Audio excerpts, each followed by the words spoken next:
एक औरत बहुत महंगे कपड़ों में अपने मनोचिकित्सक के पास गई और बोली, डॉक्टर साहब, मुझे लगता है कि मेरा पूरा जीवन बेकार है, उसका कोई अर्थ नहीं है। क्या आप खुशियां ढूंढने में मेरी मदद करेंगे? मनोचिकित्सक ने एक बूढ़ी औरत को बुलाया जो वहां साफ सफाई का काम करती थी और उस अमीर औरत से बोला, मैं इनसे आपको ये बताने के लिए कहूंगा कि कैसे इन्होंने अपने जीवन में खुशियां ढूंढी। मैं चाहता हूं कि आप इन्हें ध्यान से सुने। तब उस बूढ़ी औरत ने अपना झाड़ू नीचे रखा, कुर्सी पर बैठ गई और बताने लगी, मेरे पति की मलेरिया से मृत्यु हो गई और उसके 3 महीने बाद ही मेरे बेटे की भी सड़क हादसे में मौत हो गई। मेरे पास कोई नहीं था, मेरे जीवन में कुछ नहीं बचा था। मैं सो नहीं पाती थी, खा नहीं पाती थी, मैंने मुस्कुराना तक बंद कर दिया था। मैं स्वयं के जीवन को समाप्त करने की तरकीबें सोचने लगी थी। तब एक दिन एक छोटा बिल्ली का बच्चा मेरे पीछे लग गया। जब मैं काम से घर आ रही थी, बाहर बहुत ठंड थी, इसलिए मैंने उस बच्चे को अंदर आने दिया। उस बिल्ली के बच्चे के लिए थोड़े से दूध का इंतजाम किया और वह सारी प्लेट सफा चट कर गया। फिर वह मेरे पैरों से लिपट गया और चाटने लगा। उस दिन बहुत महीनों बाद मैं मुस्कुराई। तब मैंने सोचा, यदि इस बिल्ली के बच्चे की सहायता करने से मुझे खुशी मिल सकती है, तो हो सकता है कि दूसरों के लिए कुछ करके मुझे और भी खुशी मिले। इसलिए अगले दिन मैं अपने पड़ोसी के लिए, जो कि बीमार था, कुछ बिस्किट्स बनाकर ले गई।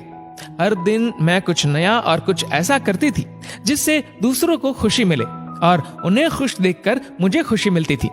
आज मैंने खुशियां ढूंढी है, दूसरों को खुशी देकर। ये सुनकर वह अमीर औरत रोने लगी।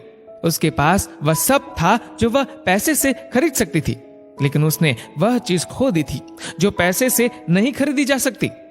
मित्रों, हमारा जीवन इस बात पर निर्भर नहीं करता कि हम कितने खुश हैं, अपितु इस बात पर निर्भर करता है कि हमारी वजह से कितने लोग खुश हैं। चलिए जानते हैं आखिर मुस्कुराहट का महत्व क्या है। अगर आप एक अध्यापक हैं और जब आप मुस्कुराते हुए कक्षा में प्रवेश करेंगे तो देखिएगा सब बच्चों के चेहरों पर मुस्कान छा जाएगी। अगर आप डॉक्टर हैं और मुस्कुराते हुए मरीज का इलाज करेंगे तो मरीज का आत्मविश्वास 2 गुना हो जाएगा।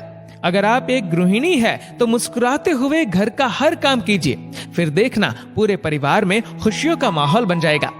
अगर आप घर के मुखिया है तो मुस्कुराते हुए शाम को घर में घुसिए, देखना पूरे परिवार में खुशियों का माहौल बन जाएगा। अगर आप एक बिजनेसमैन है और आप खुश होकर कंपनी में घुसते हैं तो देखना सारे कर्मचारियों के मन का प्रेशर कम हो जाएगा और माहौल खुशनुमा हो जाएगा। अगर आप दुकानदार है और मुस्कुराकर अपने ग्राहक का सम्मान करेंगे तो ग्राहक खुश होकर हर बार आपकी दुकान से ही सामान लेगा। कभी सड़क पर चलते हुए किसी अनजान व्यक्ति को देखकर मुस्कुराइए, देखना उसके चेहरे पर भी मुस्कान आ जाएगी। मुस्कुराइए क्योंकि मुस्कुराहट के पैसे नहीं लगते, ये तो खुशी और संपन्नता की पहचान है। मुस्कुराइए क्योंकि आपकी मुस्कुराहट कई चेहरों पर मुस्कान लाएगी। मुस्कुराइए क्योंकि ये जीवन आपको दोबारा नहीं मिलेगा। मुस्कुराइए क्योंकि क्रोध में दिया गया आशीर्वाद भी बुरा लगता है और मुस्कुराकर कहे गए बुरे शब्द भी अच्छे लगते हैं।